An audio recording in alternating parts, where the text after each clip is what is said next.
Jadi arah penyiaran kita di Indonesia harus dipahami. Apa tujuannya harus dipahami. YouTuber ini sekarang kan banyak nih bermunculan. Di sanalah kita bisa memediasi gitu. Berapa kali kita melihat di salah satu stasiun TV mungkin ada aksi yang berlebihan di televisi sehingga mengundang kontroversi dari masyarakat. Tapi ya memang akhirnya kita menemukan solusi-solusi. Oke. Baik. Kita pun keluarga pun merasa tidak nyaman dengan tayangan YouTube yang begitu vulgar, bebasnya.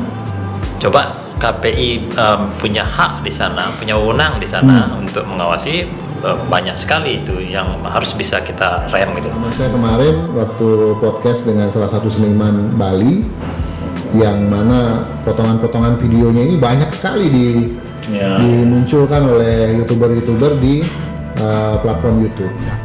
Di samping itu perubahan, peralihan. Ya, betul. Di musim ini peralihan luar biasa. Ada nak jaliu, ada kene yang pian bayan orang di YouTube ada anu.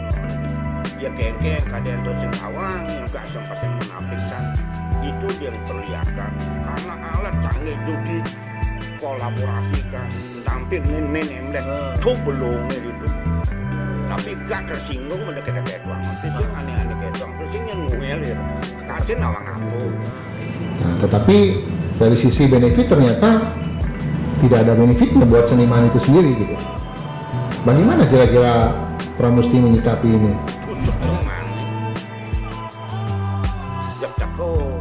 Maaf, bayan dan tersinggung dia ulah saja karena perjalanan juga yang suka lakoni semua bantur gaya semua kan begitu anu kemudian kan.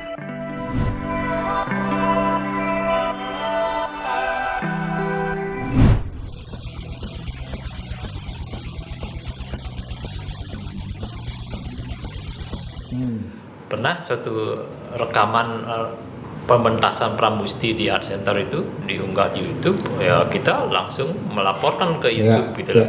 Sedangkan bisa dilaporkan bahwa ini tanpa seizin kami Polri Cipta. Setelah kita share bahwa ini Pramusti anggota ini, ya di take down itu. Jadi akun YouTube yang menyiarkan pementasan kita itu otomatis dia tidak akan dapat manfaat dan dia akan kehilangan ininya akunnya. Kalau sudah di take down, semua yang sebelum-sebelumnya sudah tidak bisa. Ini maksud saya. Ternyata ada peluang kita bisa menyelamatkan karya-karya seniman kita. Salah satunya dengan berkomunikasi tentu dengan YouTube ya. Artinya kalau misalnya Pramusti bisa melakukan itu, memfasilitasi, tentu akan sangat bermanfaat ya bagi seniman-seniman kita, terutama seniman-seniman yang memang gaptek terhadap teknologi. Kasihan juga itu di dalam KPID. Kalau menurut saya, kalau memang revisi-revisi terhadap aturan itu bisa dilakukan, mungkin bisa menyentuh ke ranah ini Pak Made. Gitu. Ya kita berharap begitu lah.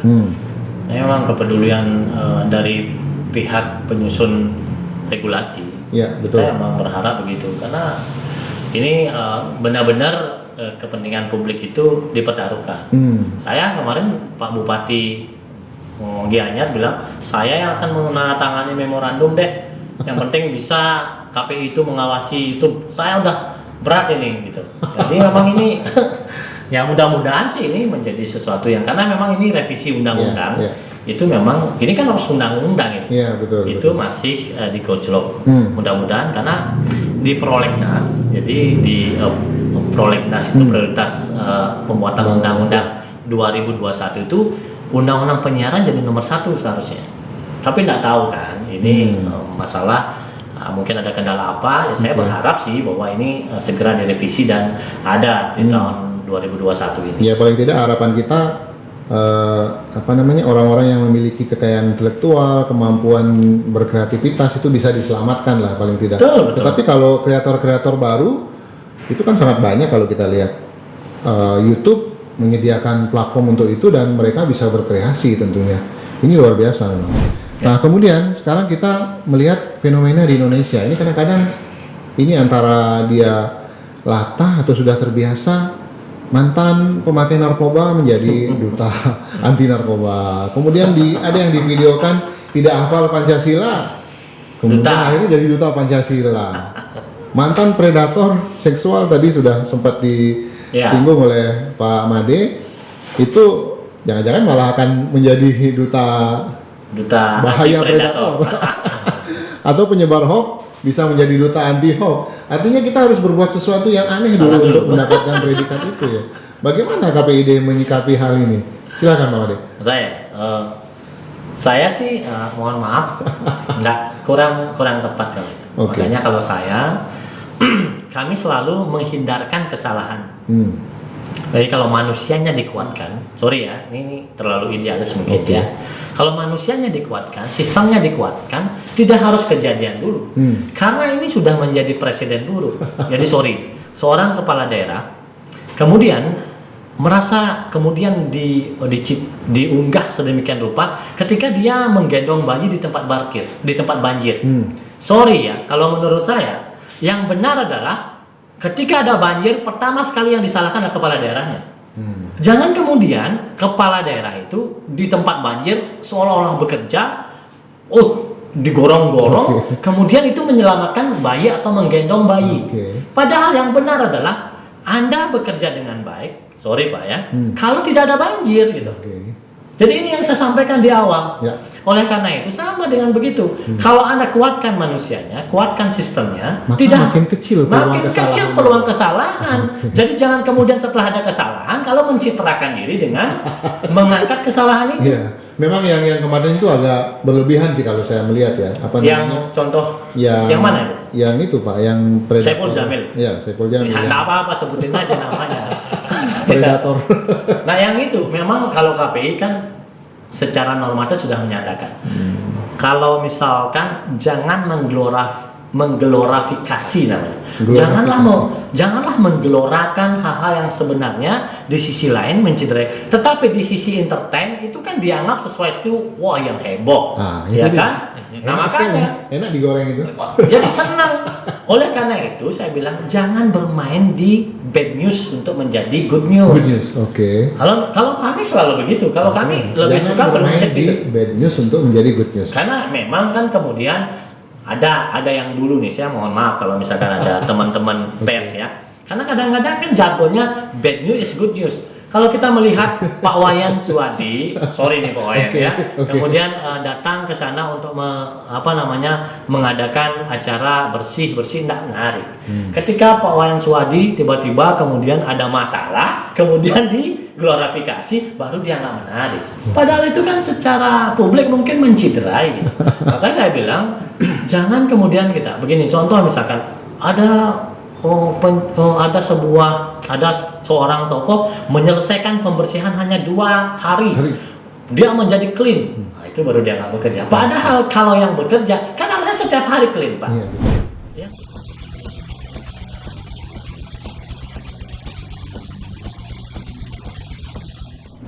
Yang begini-begini harus dibalik menurut saya. Nunggu sampah banyak dulu, baru dibersihkan dalam 2 hari dianggap viral. Kemudian ada banjir, masuk ke gorong-gorong sambil menggendong bekerja. Gini aja caranya, dalam revisi itu dimasukkan itu. Siapa yang melakukan pencitraan berlebihan, jangan disiarkan. Mohon maaf Pak, itulah yang kemudian kami pakai cara kerja. Mungkin teman-teman juga aja yang kok kita nggak masuk koran Pak Ketua. Kok masuk koran? Maksudnya piye? Orang ini tugas kita. Ingat, di dalam pasal 8 kita punya 5 kewenangan, punya 6 tugas dan fungsi. Loh kalau selama kita menjalankan tugas fungsi, apanya yang harus diekspos? Iya, Kami maksudnya mungkin jangan terlalu nyaman berada di belakang terus, sekali-sekali di depan gitu loh. Ya, kalau misalkan masuk koran pernah tapi misalkan kalau pihak ketiga, misalkan pemberian hadiah kepada pemenang lomba iklan layanan masyarakat, KPID World, kami bahkan langsung 2 televisi karena kan mengapresiasi kepada pihak ketiga. Nah kalau misalkan mengapresiasi diri sendiri kemudian masuk koran, itu pencitraan juga namanya Pak ya. Sorry nih. Gitu kalau menurut kami begitu, makanya teman-teman itu ya udah kerja saja. Kan Pak Gubernur bilang begitu, kerja tulus, kerja lurus. Gitu. Kerja tulus, terukur. Kalau tidak tulus, sering-sering masuk koran berarti tidak tulus itu. Baik, podcast kita ini kan anggaplah di penghujung masa kepemimpinan bapak-bapak ini. Nah, sekarang saya mau kasih kesempatan untuk menyampaikan kesan dan pesan. Pertama, kesannya selama di KPID seperti apa, kemudian pesan apa yang ingin disampaikan untuk komisioner KPID yang baru nanti. Ji Rahman mungkin mendahului. Kalau kesan pesan, kalau di KPID dia cukup terkesan gitu. Artinya sudah ada hasil lah, perubahan yang signifikan khususnya di program acara yang memuat konten lokal sudah berubah gitu. Yang tadinya hanya beberapa radio saja yang memutar lagu daerah atau lagu Bali atau seniman Bali, sekarang sudah bertambah. Di televisi sudah dulu tidak ada yang memutar video klip berbahasa Bali di televisi berjaringan nasional itu, sekarang sudah ada. Itu kesan saya, jadi sudah apa kelihatan kelihatan apa yang harapkan masuk di KPI, berbuatlah untuk Bali, penguatan konten lokal. Kemudian apa lagi? Pesannya untuk komisioner baru. Pesan untuk komisioner baru, dia harap ke depan apa yang perjuangkan di periode 2017 sampai 2021 ini tetap dilanjutkan, karena di sana ada salah satu komisioner dari periode kita masuk juga. Ada yang masuk di situ? Satu. Dari 6 1. Ya, jadi saya sudah pesan dari awal lah. Dulu apa namanya, kebiasaan kita gitu, tegasnya terhadap lembaga penyiaran yang membandel harus tetap dijalankan. Kalau tidak nanti ada perubahan, saya akan cubit ibu dari luar. Mencubit dari luar. Menarik itu. Yang dicubit itu komisionernya, nggak bisa KLP. Komisionernya sudah saya pesan. Baik. Cukup Ji. Cukup. Lagi satu khusus terhadap untuk Pramusti seniman, untuk seniman seperti yang sampaikan, jangan lupakan teknologi, harus melek teknologi seniman. Itu yang paling penting. Betul. Agar kita bisa bersaing di dunia global ini. Dan seperti podcast ini juga salah satu jalan juga kita bisa berekspresi.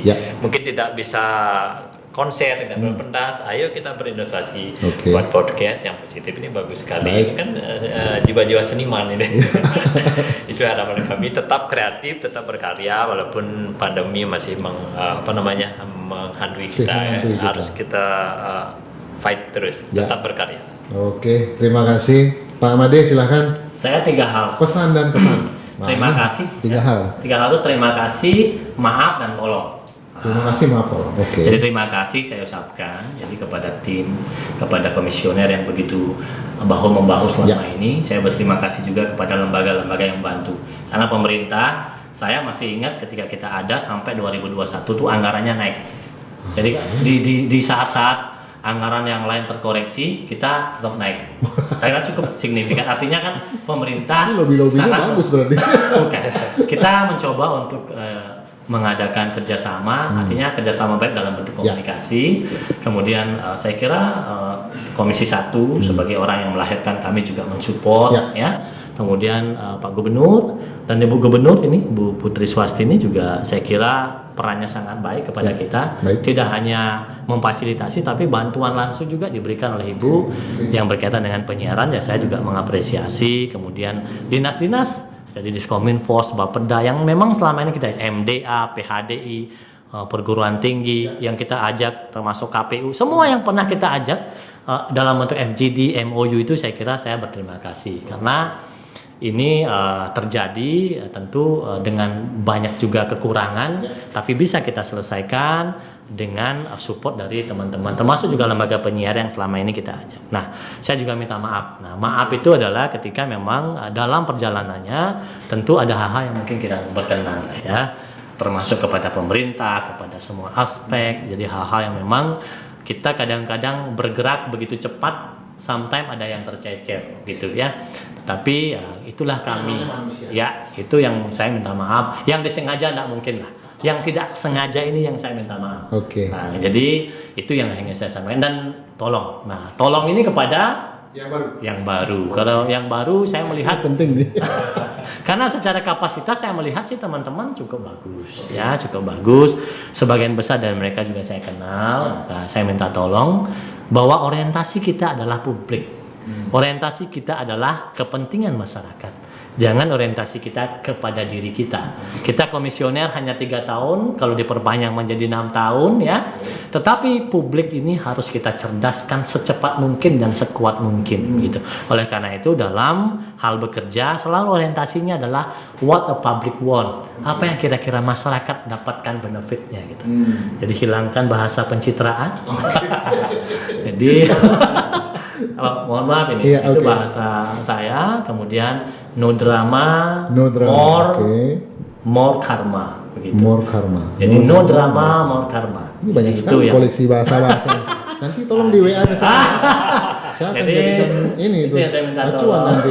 Jadi semua yang saya ajak kerjasama selama ini, tentu kami sudah minta maaf. Tolong dilanjutkan. Jadi komisioner baru bukan berarti semua baru. LP Lembaga Penyiaran Radio Televisi jangan khawatir bahwa komisioner itu dijaga oleh undang-undang untuk bertugas. Tidak mungkin akan keluar dari tugas-tugas itu. Semuanya berorientasi untuk kepentingan publik dan kepentingan industri penyiaran. Jadi ke depan saya berharap lebih maju dari kita. Kalau ada hal-hal yang bagus dilanjutkan, kalau ada yang memang kurang ya nggak usah dilanjutkan. Diperbaiki. Saya kira demikian. Oke. Terima kasih. Terima kasih. Tepuk tangan untuk dua narasumber. Pak Made Sunarso dan Ji Rahman. Kita sudah sampai di penghujung ngobrol-ngobrol kita di Cakrawala Podcast. Terima kasih Pak Made dan Ji Rahman sudah sharing-sharing dengan kita. Walaupun sudah di penghujung masa kepemimpinan, tapi saat ini saat kita syuting beliau berdua ini masih komisioner di KPID Bali. Informasinya sangat bermanfaat bagi kita teman-teman. Nanti disaksikan di tayangan YouTube-nya Suadi Putra.